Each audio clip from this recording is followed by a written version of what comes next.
much for joining me on A Date with Ashley D. Today I'm going to be discussing mental health and wellness with my special guest, Alicia Chaney, who is the CEO of the Seas of Diamonds. Miss Alicia, do you mind telling us about the Seas of Diamonds, please? Thank you so kindly, Ashley, for having me You're welcome. and allowing me to be on your platform to introduce my organization. The name of my organization is the Four Seas of Diamonds. I am the founder and CEO of Four Seas of Diamonds, which we call ourselves the Diamonds.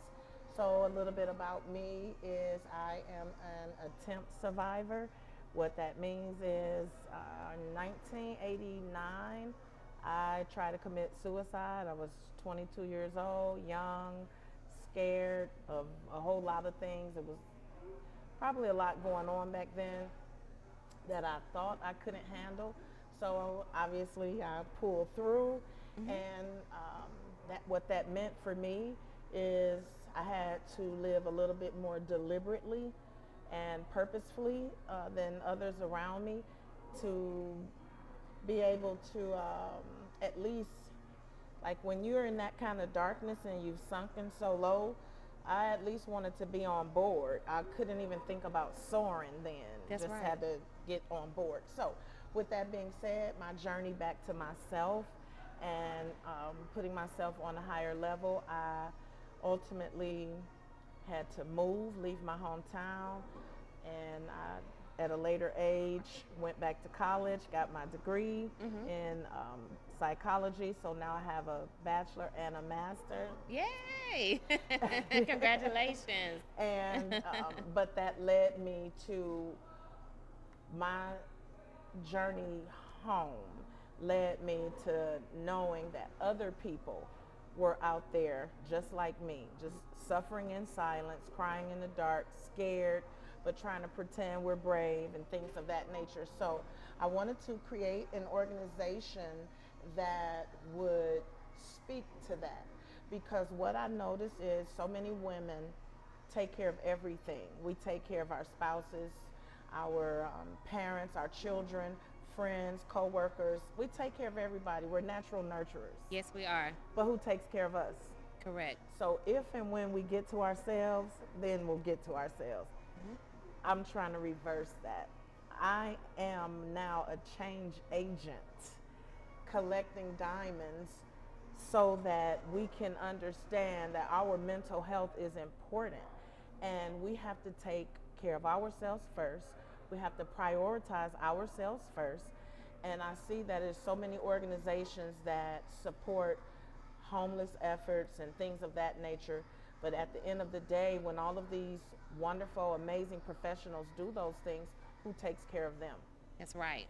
So I created an organization that I wanted to kind of liken the process, us to a process. I, I came up with caterpillars to butterflies, or a lump of coal to diamonds. So I chose diamonds because I believe that we're just like that lump of coal. You take us from birth, and we go through buffing and fire and pressure and polishing and shining and Yes, you we know do. all of those things. So I had said the four C's is cut, or the four C's are cut, crush, correct, and carrot. We can be cut and keep going. When we get crushed, that's when we take action and make corrections. Yes, we do. So we go from being cut, then being crushed, making corrections, and that's how we become this valuable carrot, right? That is true. And then also the part that you stated about us being in a low place, like suffering in silence. Can you speak about that a little bit more? Because a lot of times we never want anyone to know when we're in a sunken place, and we try to hide it and just smile as if everything is just going so great for us in the world. So how can we go about coming out of that sunken place? Well, that's a great question, and I love that question, and it's going to be a hard answer that a lot of us don't like to hear. But here we go. Coming out of that sunken place also requires deliberate thoughts, deliberate actions. Being in a sunken place and suffering in silence is an automatic admission, your front row. is not what you say they are or what you think they are. That's true. Because if you can't tell anyone that you're suffering, that's a problem. So it's time to start considering to rearrange your front row. That's number one. Number two, you have to be transparent with somebody. So I say talk to somebody. It could be a stranger, as long as your intent is to let it out so that you're not suffering in silence. You have to be the one to affect that, though. No one can do that. A lot of times when we're suffering in silence, you know what we say? You should have known I was hurt. Yes, but no one knows unless you tell them, because you don't want to automatically just assume that someone is in a low place. It's good to, just let them know, like, hey, I'm going through this. I really need some help. I need you to pray for me. I need some encouraging words. You got to let them know something, that's going on, instead of holding it in, because if you hold it in, it's going to eventually lead to a lot of stress and worrying and anxiety. And depression. Yes, and definitely depression. So when we speak on depression, now that you brought that up, which is a very good point, so just tell us a little bit, how do you think depression can affect our overall mental health?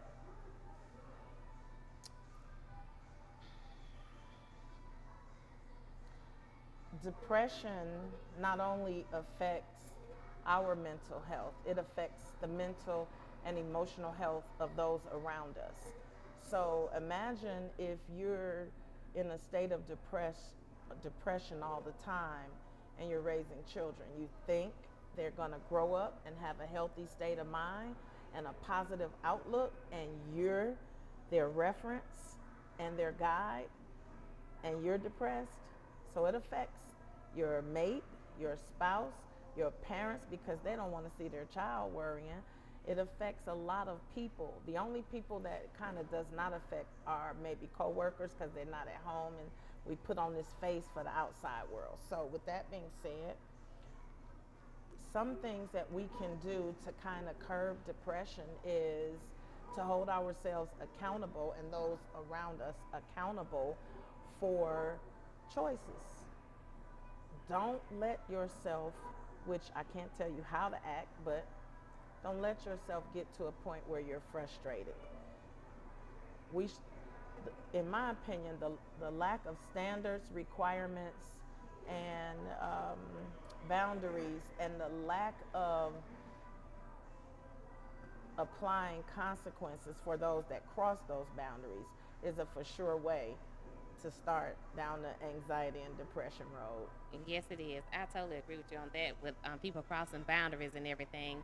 You have to set boundaries so people know how far to go with you. And then, of course, you step over the line like, hey, wait a minute. We got to do some rearranging here. So I agree with you on that one. And also, when you speak of anxiety, can you tell us a little bit of your point of view about some causes of anxiety? Because I know a few things myself with, you can be in a relationship, if your mate is coming home late at night, there's no way you can go to sleep and, a part of your household, everyone in the household is not there just yet in the house. So if your mate is coming in late, and then also you have kids that are going through things in school, so you're constantly worrying about your child having to endure bullying or things like that in school. So those things can cause worry and anxiety within a person. So how can people overcome anxiety? And what are some causes that you know of as far as that'll cause anxiety? That's another great question. I love these questions. So with the examples that you provided, you have stress because children are not probably where they should or could be, or behaving how they should or could. Mate is not doing what they're doing. And I have a good question for you. Okay.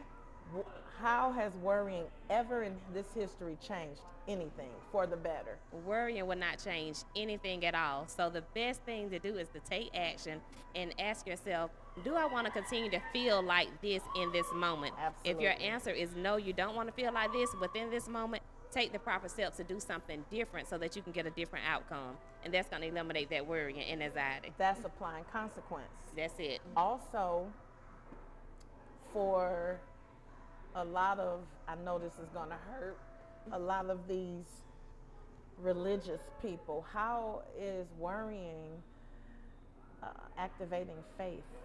It's not. It's providing a negative faith. It Yes. is. So, some ways to combat um, anxiety and that leads to depression is to stop things from the start. Do the best you can. I can't tell each individual person how to handle situations, but I can tell you that if you don't handle a situation, it will handle you. Yes, it will. And when it handles you, that's when you'll be up at night. That's when you'll drink a little more. That's when you'll be, do things that people do when they're suffering from anxieties and then depression, because depression will have you in the bed all the time. Depression will have you not answering the phone for your loved ones and things of that nature. So, with the diamonds, the 4 C's of diamonds, what we do is combat all of that by what we call adventure and events therapy. Oh, that sounds very interesting. Can you tell me a little bit about that? Absolutely. Absolutely. Or as I say, abso-freaking-lutely, Ashley. So, what we call events and adventure therapy is also likened to retail therapy. Some people do retail therapy. Well, we go and we've had events such as last year we did St. Patty's Day. We celebrate Juneteenth, but we did these things in our own isolated space, and we do events such as oh my goodness, I'm coming up with a blank for some reason. We do our annual photo shoots, our annual anniversary photo shoots. Our events that we put on could include things like financial planning workshops, obviously, and of course mental health workshops. We've did stock and group investment workshops, life development workshops, such as helping people understand the importance of building a resume, or helping entrepreneurs get off the ground by helping them develop their name, the concept, mission, vision, value, and just build their brand as That's we right. build our brand. Some of our adventures has led us to Dahlonega, to wine country. We've done a celebrity boutique crawl where we all together, and we've gone to all the celebrity boutiques. Oh, nice. We try to do the things that you always kind of want to do, but Right. There's and some then- hesitation there. yeah. So what I find is when we plan our events and adventures, which by the way, we do 1-day trips, 1-day, 1-tank trips. Okay. We also are diamonds in the sky, and we'll fly out for the weekend Oh, and come nice. back. So, we do a lot of different things that positively affect and impact our mental health. So once you're empowered, it helps you level up instead of go down. That's right. And Yeah. one thing you said as well, I didn't mean to cut you off, but one thing that you said also the other day, we were speaking about you uplift each other within the group, and there's no negativity or anything, and there's like no judgment. And I like that because it's a judgment-free zone within her organization. So if you don't have anything to do, or you want to be a part of a group of positive women, then the 4 C's of Diamonds is definitely a group to definitely want to join. We absolutely have created a safe space for no judgment, because what makes you angry, I may think is dumb. I mean, Right. simply put it, in our minds, sometimes we're thinking that when our friends or family are just so upset, and we're thinking, Why? life is so much more complicated than you to be mad or angry or crying over a broken nail, right? Right. So, but if that's how I'm feeling right now, let me feel that. That's right. If it's a broken nail, it's my broken nail. If I want to cry about it, let me cry about it. So that's what we want to do. And it's a couple other things we believe in. We also have created a grow or go culture. I Oh, cannot nice. prosper with dead weight, carrying dead weight. We cannot prosper with dead weight. So we look for active participants, not people sitting on the sidelines or the bleachers staring at us. So we have created or established and moved right along with grow or go. And then we also do anger release. I believe in venting. I deeply believe in venting because it is a healthy part of mental wellness. You have to, when someone hurts you, you have to let it out. And that's part of our problem. We try to save relationships. That obviously, if you have to sacrifice this, you're not really saving the relationship, you're prolonging the ending. That's true.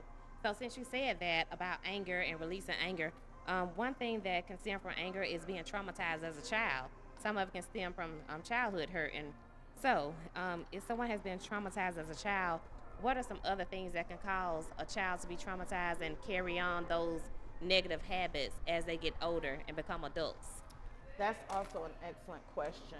And childhood trauma is something that most of us do not like to address. It's too painful. Simply put, Yes. it's too painful.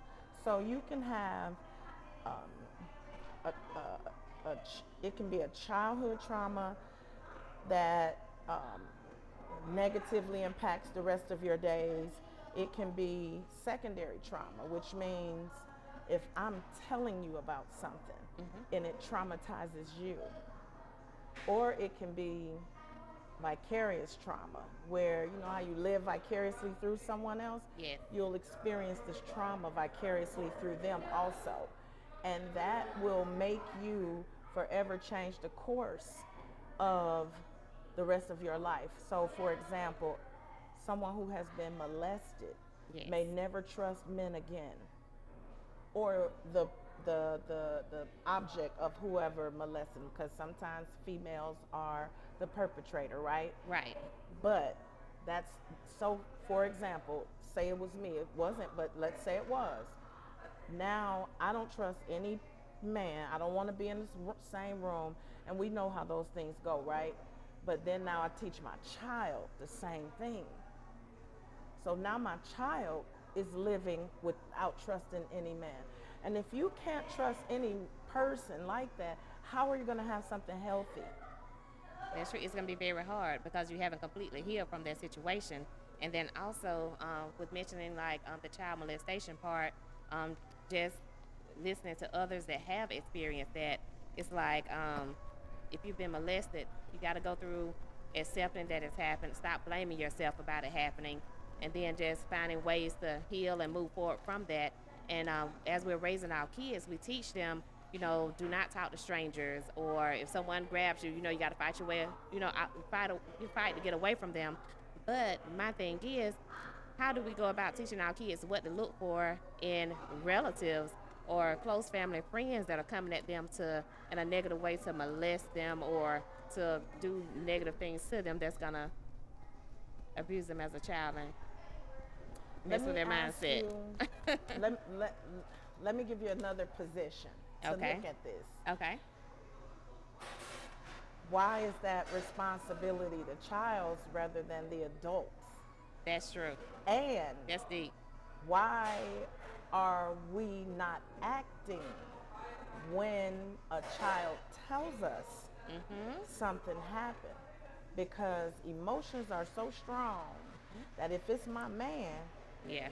am I gonna let him go, or am I gonna, or if it's my sister or my brother, I don't want my brother to go to jail, or I don't want anything negative to happen to this person, so I'm gonna sacrifice this person because definitely this person is gonna be damaged.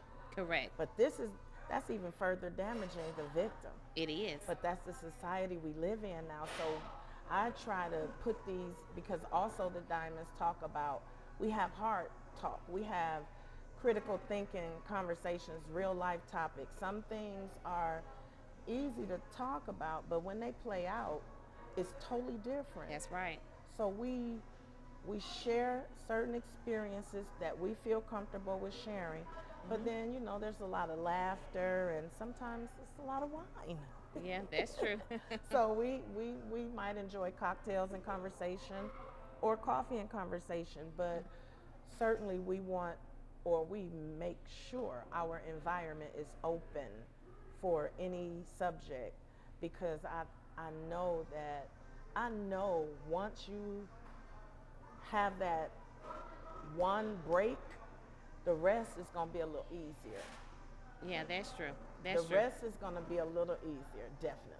That's true, and that'll help overcome some of the childhood, traumatization and all those things, and that way you can kind of move forward and move That's a towards a part of healthy the direction. That's a part of making corrections. Right. That's a part of the 4 C's. That's the third part of the 4 C's. Right. Because not everyone survives being crushed. Right. And so we have a saying that we have adopted is everyone wants to be a diamond, but not everyone wants to be cut. That's true.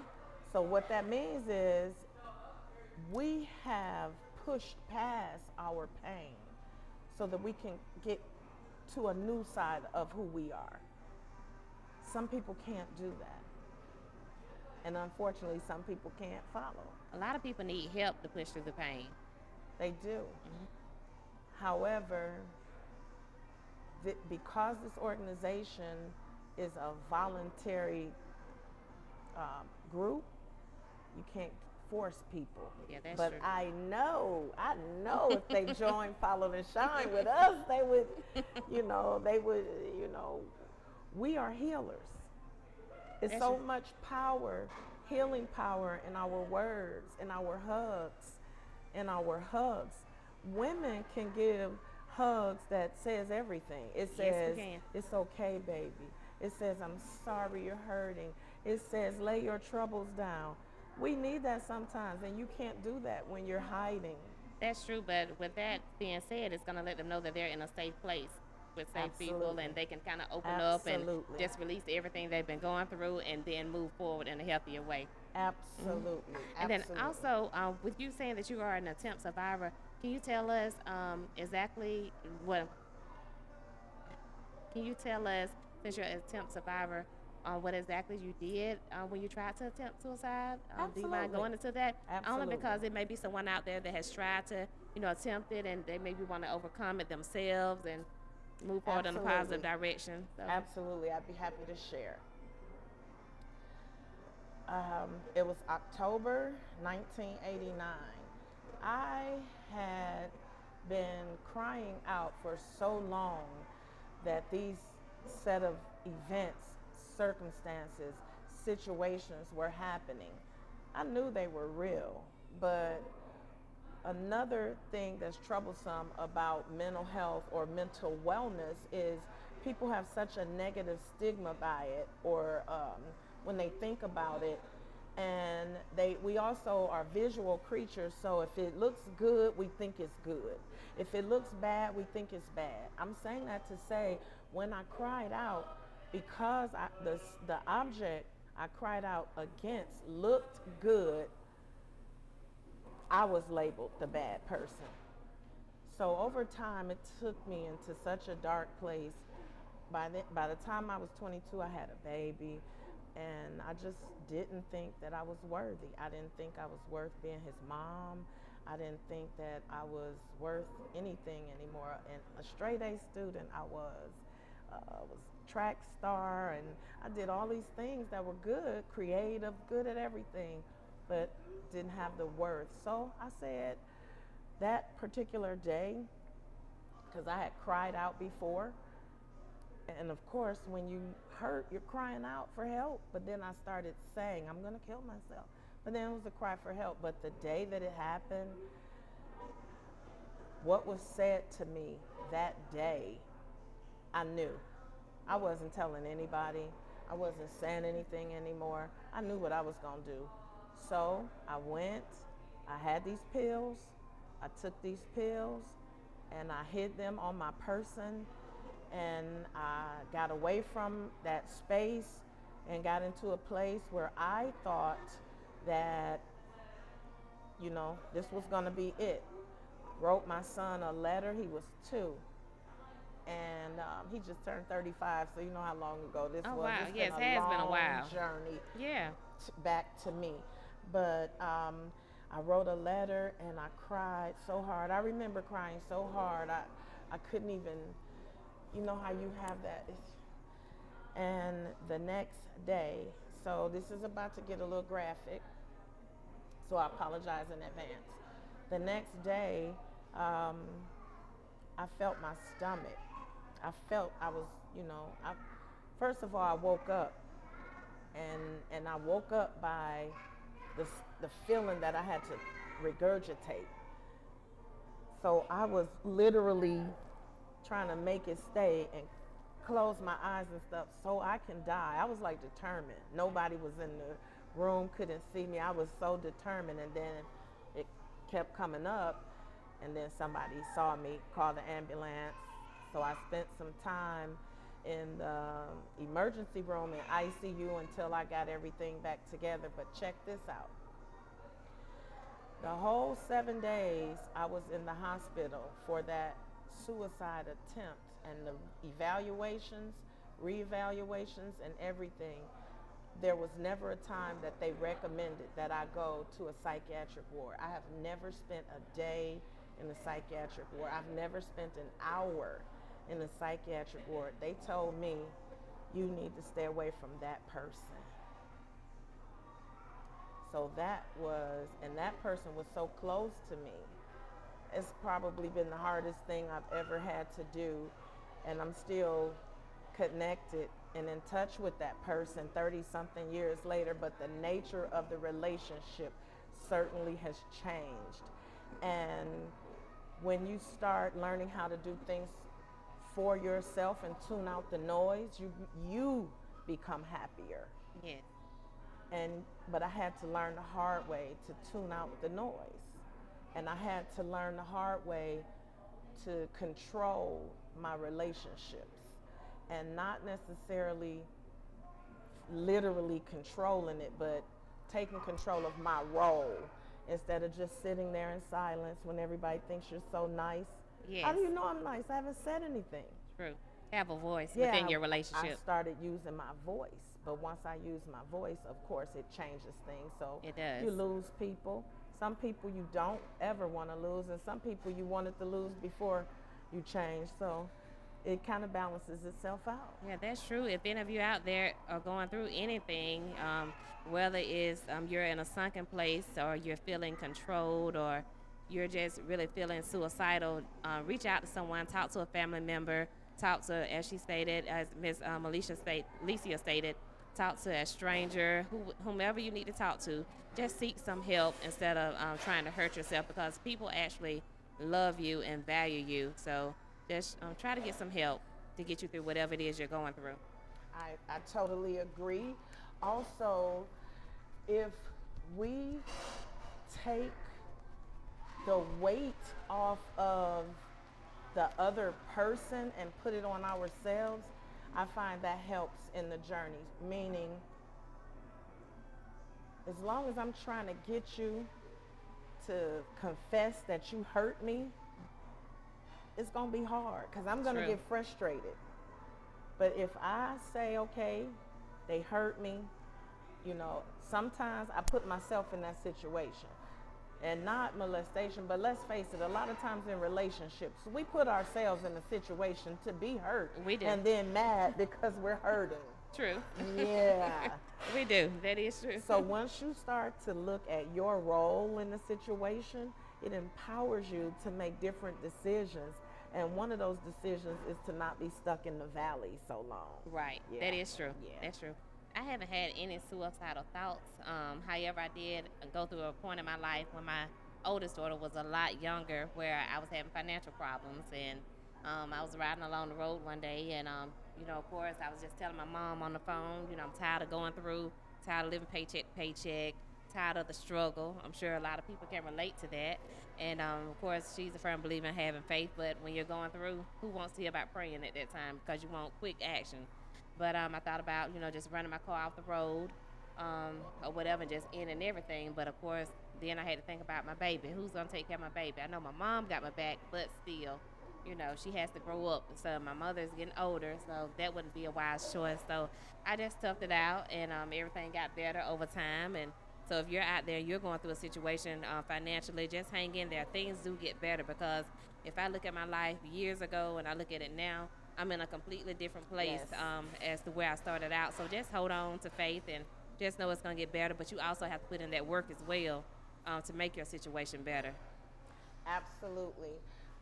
I want to piggyback off of what you just stated. When I was in a not necessarily a dark place, but just in a rough financial state and a bad marriage that I knew was not going to last, and a terrible job that I knew was not going to last, I had to take action to make sure that my future was going to be brighter than what it was looking at that time. So that's when I decided to go back to school. So I went back to school and got my psychology degree. I love, love, love, love psychology. That is awesome. And it had been sitting on me for over 20 years. So I went back to school and got my psychology degree. Then I kept going, got my master's degree. But through that process, which was sometimes grueling, you learn that you have to be the one to affect your situation. If it's gonna change, if you're gonna come up out of the valley, if you're gonna not feel those feelings that make you sad and isolated, and you have to be your own change agent. I am a firm believer in that because it's what I had to do and it's what I've seen other people do. That's right, because we have to acknowledge the situation, accept it, and then we have to apply the necessary changes in place to make things better. And that's kind of where we come in with the Four C's of Diamonds, because we do discuss those things, but we also work to affect those things. So again, we use our events and adventure therapy to impact or positively impact our mental health. We know that a day spent out of your comfort zone or out of your routine changes things. It does. And since you're saying about positively impacting, others, what about when those triggers come? So how do we deal with those triggers when we have those, triggers that just set in? How do we deal with that? Again, that's accountability. If you say something to me, I say, you're going to make me slap you. No, you're not. You're not. Literally, to make me slap you would mean to take, Right. But that's me putting it on you. Right. That's me not being accountable. So Correct. first we have to know that we have triggers, and a lot of us, I hate to say it, but we don't like to say we have triggers, even though we do. But we don't like to say we're mad. So if you and I are having a conversation and we get to a point where we don't agree, and then our voices start to escalate, and then our body language change, and then when I don't like something you say, Alicia, why are you mad? What's the first thing I do is deny it. I'm not mad. I'm not mad. Why are you yelling? I'm not yelling. Right. Triggered like I don't know what. So you're getting offended. I'm not offended. I'm not offended. And the first thing you do when you're not offended and not mad is try to pay the person back. So the first thing we have to do is acknowledge we're human and we have triggers. Yes, we do. We're human and we have triggers. Once we acknowledge those things to ourselves, we begin to accept ourselves for having those triggers, and we don't feel so guilty or ashamed, we can begin to embrace those triggers so that we can begin to control them. That's right. You can't make me slap you. That's up to me. That's right. Self-control. That's exactly it. So again, everything leads back to the woman in the mirror. With the diamonds, all things lead back to that woman in your mirror.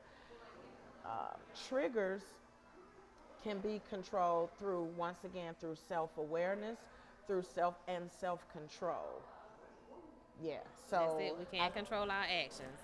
We absolutely and our can. words. Absolutely. However, we need to think about consequences for our behavior once we've been triggered on the front end. Again, on the front end, we need to consider the consequences. What is your desired outcome before you behave this way?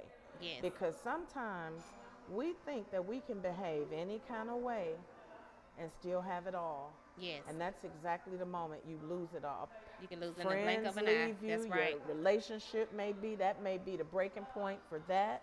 I mean, it could be the breaking point at your company. That's right.